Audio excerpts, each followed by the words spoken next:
Bienvenido a Aprendo Enseño.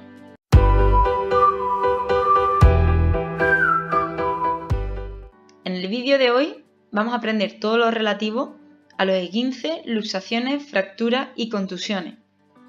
Concretamente, ¿qué es lo que vamos a aprender?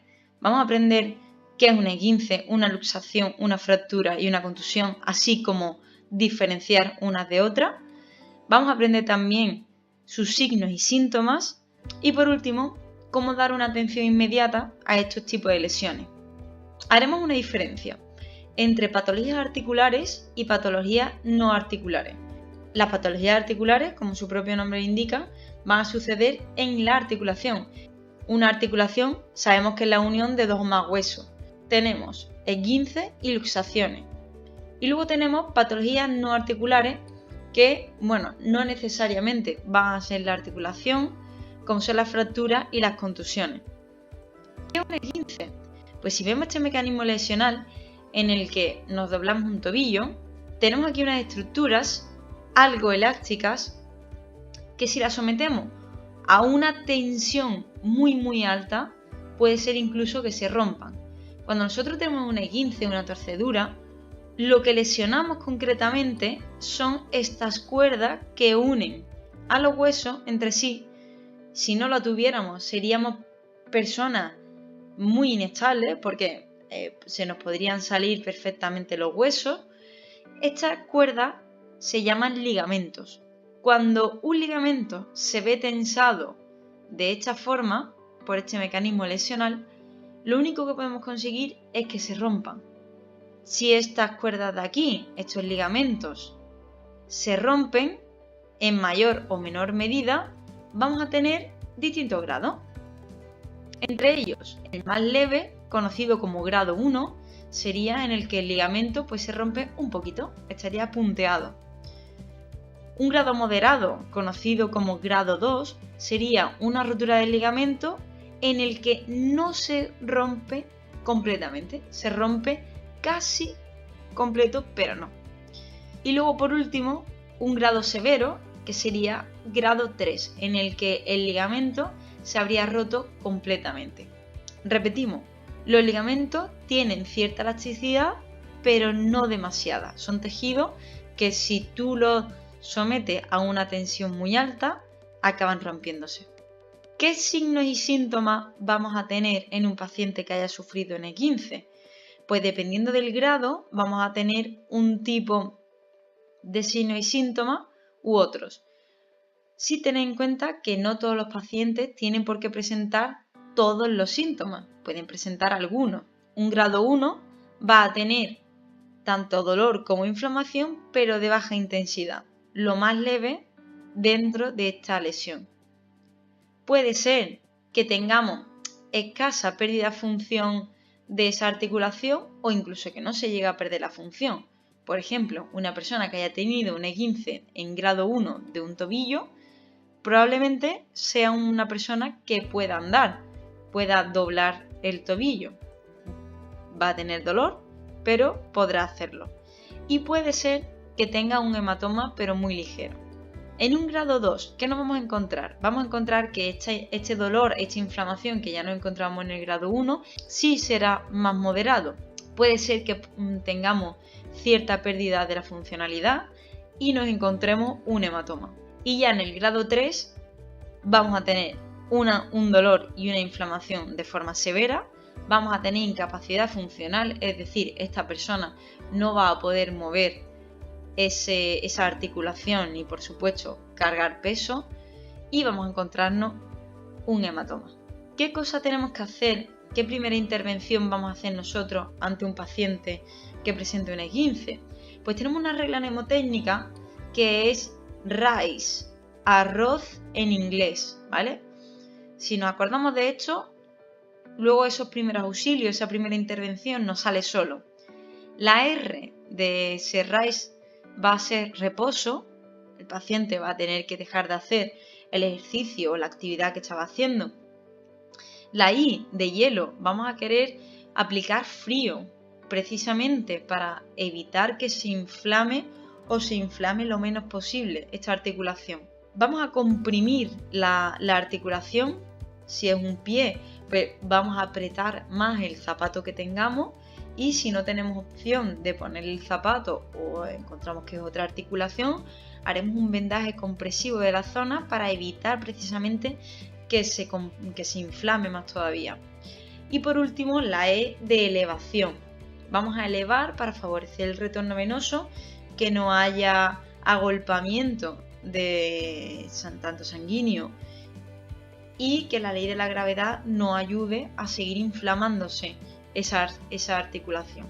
Una luxación tiene el mismo mecanismo lesional que un esguince, lo único que en el esguince el hueso se queda dentro de la articulación, pegadito al otro hueso. Sin embargo, en una luxación no, en una luxación el otro hueso sale y se sale de la cápsula articular. Quedaría tal que así, ¿no? Vemos aquí una articulación del hombro en el que tenemos una continuidad entre la clavícula y el húmero. Sin embargo, vemos aquí la clavícula y vemos aquí que el hueso del húmero sobresale de su articulación. Signos y síntomas que vamos a encontrar en un paciente con una luxación.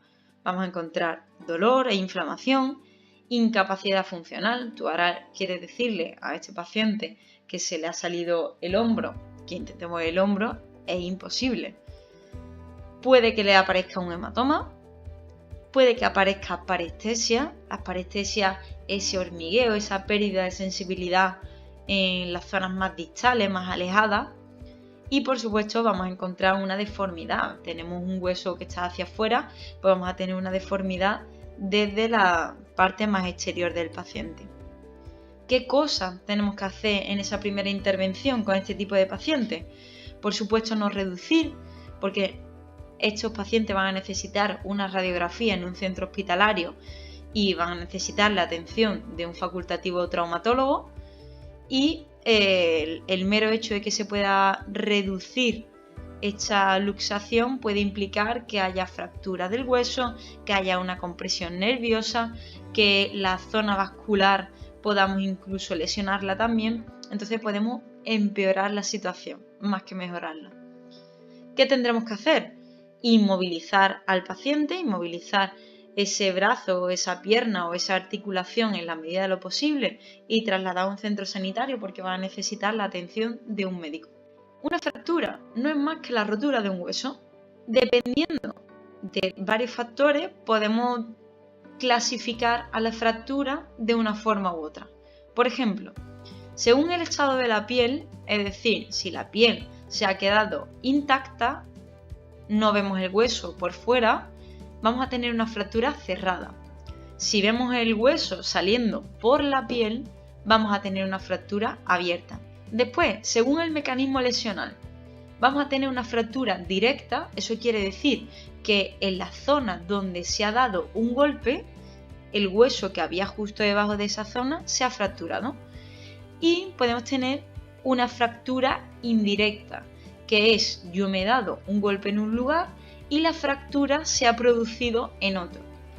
Y por último, tendríamos otra clasificación dependiendo de la localización de la fractura. Esto sobre todo se va a dar en los huesos largos de nuestro cuerpo. Como por ejemplo, ¿qué huesos largos podemos tener? Pues podemos tener cúbito, radio, húmero, fémur, tibia y peroné.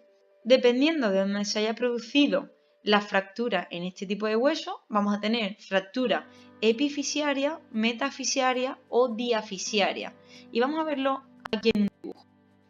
Tengo aquí un hueso largo y tengo las cabezas, ¿vale? Una cabeza aquí y la otra cabeza del hueso aquí.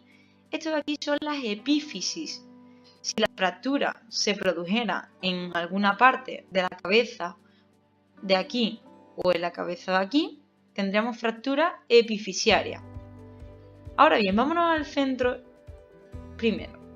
Si nos vamos al cuerpo del hueso, que se llama diáfisis, si la fractura se produce a cualquier altura de la diáfisis, vamos a tener una fractura diafisiaria.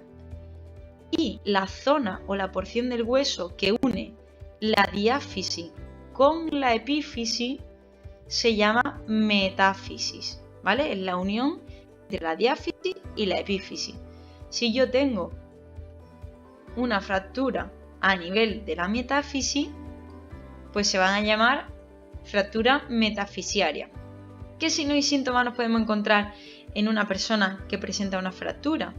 Pues puede presentar dolor e inflamación, impotencia funcional, es decir, vas a querer que esa persona mueva la articulación, que mueva la pierna, que mueva cualquier parte del cuerpo donde está afectada por la fractura y no va a poder hacerlo. Va a presentar hematoma, crepitación y deformidad. ¿Qué cosas vamos a tener que hacer al tratar una fractura en primera instancia? Por supuesto, no reducir, tendremos que inmovilizar la zona para que no presente más dolor. Tendremos que trasladar a un centro sanitario, puesto que va a necesitar una radiografía y luego va a necesitar unos cuidados posteriores. Y haremos un control de la hemorragia siempre y cuando la fractura sea abierta, es decir, sale el hueso hacia el exterior. Nosotros no vamos a intentar meter el hueso ni mucho menos, vamos a dejarlo tal cual está y vamos a comprimir por los alrededores del hueso en el caso de que hubiera una hemorragia activa con gasas estériles y lo trasladaremos. Y una cosa más que sí tenéis que saber: intentar no dar de beber ni comer a la persona antes del traslado. ¿Por qué motivo? Si esta persona necesita entrar en quirófano y nosotros le hemos dado contenido gástrico, es decir, cualquier bebida o comida, pues la operación se va a retrasar por el mero hecho de haber comido, o si no se le tendrá que poner una sonda nasogástrica y vaciar el contenido que tiene en ese momento. Y por último, ¿qué es una contusión? Pues una contusión no es más que un golpe. Dentro de estos golpes podemos tener distintos signos y síntomas: dolor e inflamación, podemos tener un posible edema, es decir, una posible inflamación o retención de líquido, dependiendo de cómo haya sido el golpe, y podemos tener también un posible hematoma. Luego, como consecuencia, pues podríamos tener otras lesiones más graves, entre ellos podríamos tener también una fractura tras la contusión. ¿Qué podemos hacer? Si es un miembro, si estamos hablando de miembros superiores e inferiores, elevaremos para evitar que no se inflame, inmovilizaremos la zona en el caso de que haya mucho dolor en el paciente, pondremos frío local precisamente para ayudar, igual que con la elevación, a que no se inflame la zona.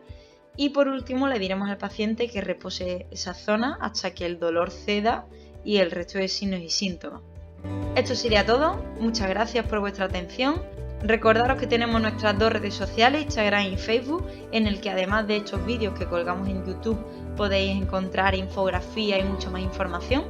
Y no se lo olvide de darle like a este vídeo, de activar la campanita para que os lleguen todas las notificaciones y que no pare el saber.